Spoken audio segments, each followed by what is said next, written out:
Welcome to Luca and Miguel. Enjoy the video. You start by preparing the essentials. Sign into a Google account if you want synced results, but you can proceed without one.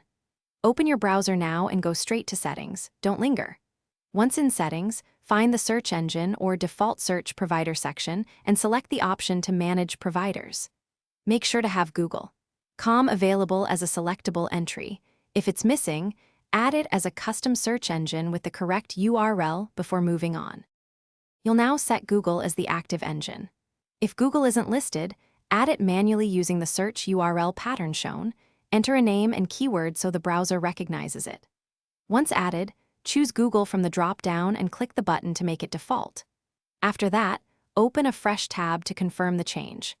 Make sure to clear conflicting extensions or search overrides if your browser still sends queries to another engine, because extensions often reroute searches. Finally, verify success by typing a search in the address bar and confirming results are served from Google.com. If you still get Bing, inspect extensions and disable any that mention search, new tab, or provider management. Make sure to restart after each change. If problems persist, reset the browser's settings to defaults, but first backup bookmarks and passwords. One troubleshooting tip: try a different browser profile or a private window to Thanks for watching and please subscribe. It's the best investment you'll ever make.